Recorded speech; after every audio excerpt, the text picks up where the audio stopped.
Acide Cannes 2012, la programmation de l'Acide, qui fête son 20e anniversaire cette année. L'Acide, l'association du cinéma indépendant pour sa diffusion, propose une programmation de 9 longs métrages programmés par 16 réalisateurs membres de l'Acide. Ces 9 longs métrages seront également accompagnés de lettres filmées de réalisateurs qui nous donnent de leurs nouvelles à l'occasion de ces 20 ans, tous adhérents de l'Acide, et également 4 séances spéciales, 4 longs métrages. Aurélien Lévesque qui nous propose El Puesto, Dominique Boccarossa avec Abirato, Alessandro Comodine avec L'été de Giacomo, et également un film collectif qui parle de la question de l'indépendance dans le cinéma français. Le cinéma français se porte bien. La programmation des 9 longs métrages nous propose donc des films qui sont pour la plupart sans distributeur, des films inédits, des premiers gestes cinématographiques, des films à la fois français, ils sont au nombre de 4, et internationaux, films venant du Maroc, venant de l'Allemagne, venant d'Israël, venant de l'Égypte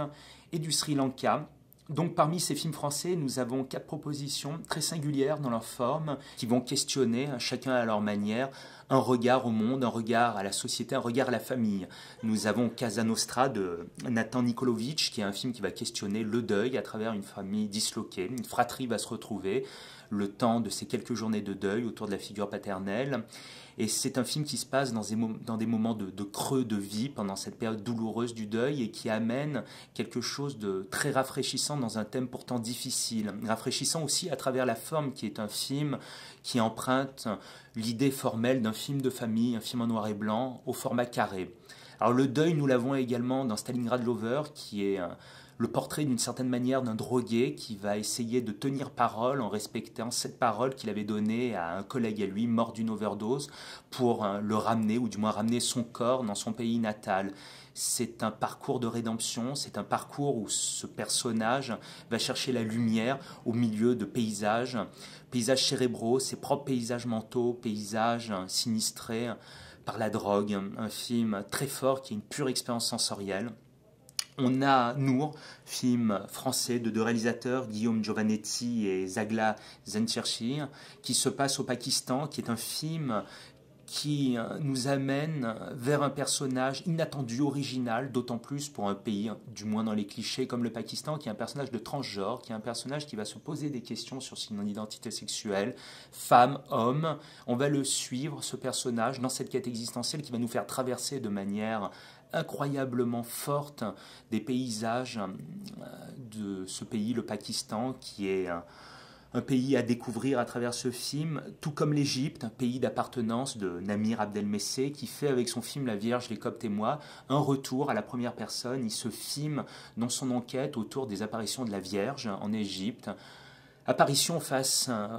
auquel il va trouver de la frustration et il va lui-même, dans un geste cinématographique très fort, mettre en scène cette propre apparition de la Vierge, provoquant une forme de grâce cinématographique totalement inattendue, totalement réjouissante, et en plus avec beaucoup d'humour.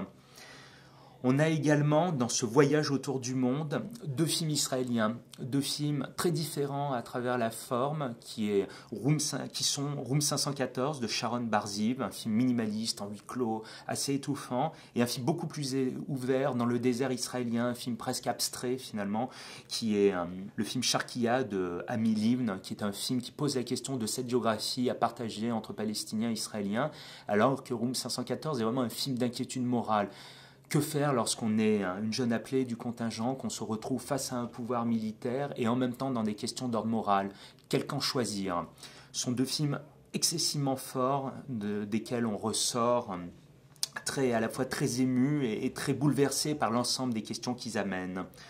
On a un film qui est une réflexion sur le Maroc des années de plomb, Année d'Hassan II, Vienne, qui est un film incroyable, qui est un film baroque, qui est un film cathartique, un noir et blanc fait de figures de style, avec beaucoup de symboles qui s'entrechoquent les uns dans les autres. Une réponse à cette période-là qui arrive aujourd'hui dans le Maroc, un film qui est presque une forme d'ovni cinématographique, réalisé par Hicham Lasri. On a un film qui nous amène également dans une contrée cinématographique de laquelle on est finalement assez habitué à être face à des films de genre, des films dramatiques. C'est Inyavan, film sri-lankais de Asoka Andagama, qui est un film qui va revisiter les codes du genre, mais poursuivre le personnage d'un ancien militaire qui va se refumériser après des années de guerre civile avec une idée de l'amour, avec une idée des racines, avec une idée de retrouver sa terre d'origine, une terre qui est devenue un peu hostile parce qu'au regard des autres, il a pris parti pour le mauvais camp. C'est un film particulièrement fort, particulièrement coloré, et avec des portes positives qui s'ouvrent malgré les années dures de guerre civile vécues par ce pays-là, le Sri Lanka. Et pour terminer cette présentation de la programmation, on a un film qui va venir lui-même aussi contraster par sa fraîcheur, sa tonalité, son enthousiasme, un film belge, La tête la première, d'Amélie Van Helpt, qui est un film qui va suivre deux adolescents qui, à travers un jeu de marivaudage, filmé de manière très spontanée, va se chercher à travers des mots, va se chercher à travers des routes à suivre et vont peut-être se trouver dans un amour en devenir. Un film absolument réjouissant et un film qui nous appelle finalement à une forme de découverte de l'autre, une forme de découverte de l'autre qui est une forme de découverte de l'autre qu'on rencontre à travers toutes ces propositions cinématographiques. Autant de fenêtres ouvertes sur le monde que ces 9 films proposés cette année à l'Acide. Programmation enthousiasmante qui nous parle de nous, qui nous parle du monde, qui nous parle du monde au regard des différentes crises politiques, religieuses qu'ont traversées l'histoire récemment, mais avec à la fois des regards de cinéastes riches, personnels, qui ont envie de travailler cette matière cinéma et qui ont envie aussi de dépasser finalement quelque chose qui serait simplement un constat douloureux du monde, qui serait seulement un constat noir et fermé, mais qui au contraire nous ouvre des portes, qui nous ouvre des regards faits d'humanisme, faits d'une croyance en l'autre, une croyance dont on a terriblement besoin et qui vient donc animer cette programmation de l'Acide en cette année de 20e anniversaire cannois.